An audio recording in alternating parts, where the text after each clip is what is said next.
Pleasure to be here tonight, and thank KFIRE for holding this meeting, and I guess every meeting. So I hope to be at as many of them as I can now that I'm relatively local. So yeah, thank you all for coming, and thank you for hosting this. I wanted me to touch on my background a little bit. I grew up in Southern California as well, and really, it's a border disaster area is what we call it now. And I went off to the academy, graduated, did some time as an officer in the Army, and then years later came back to Southern California, and I could not believe the difference just in, I think it was about 10 years or so. I looked around and said, wow, this is not the place I left. And now granted, when I left, I was a teenager and in high school, not really too concerned about what was going on, but knowing that I was going off into the Army, starting to pay attention.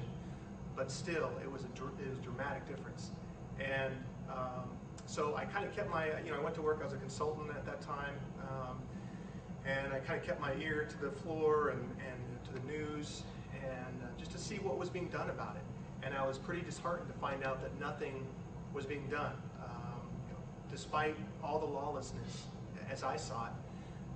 Nothing was really being done, and so I started listening to a little bit more talk radio, got in touch with some folks who were like-minded in the Southern California area, and said, okay, if nothing's being done, why don't we consider at least putting together some sort of structure, organization, whatever it happens to be at that point, to figure out what we're going to do about it. Because ultimately, there's two groups that matter. There's we the people, and then there's the people that we elect, and we have to be able to massage or control both of those in order to fix problems.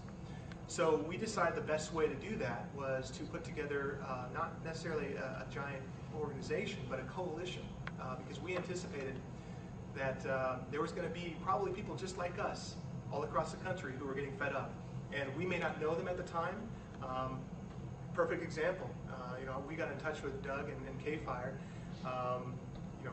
This was back in, we got started in about 2004, summer of 2004 is when we co-founded the FIRE Coalition. And here it is 4 years later, and we run into KFIRE and we say, wow, they're already an organized group, they already care about what's going on.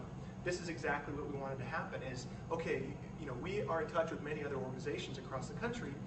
Here's what we're doing, we'd like to support you in what you're doing, and vice versa, get some information about Kentucky. Would you consider being a part of the coalition? And it was that kind of concept that we were looking for as we founded the coalition. So that was summer of 2004. It's been a wild ride since. Our very first project out of the gate was one called WeHireAliens.com. And how many of you heard of WeHireAliens.com? Okay. So we started that in, I want to say maybe the end of 2005. And right away, it was an instant success. The media picked up on it. We were doing a lot of interviews. We got a lot of interest, people logging on, and today we have more than 5,000 companies in all 50 states that are on there, each of them with a story from somebody as to what reasonable suspicion they have of why that company is hiring illegal aliens. They may be one of the operations managers, they might be an HR person, they might just be a customer that had a conversation in Spanish with one of the employees and said, yeah, I'm illegal, what of it? So it's all those types of stories that went on there. We still get, I think at our peak we were getting about 1 million hits a month at that website.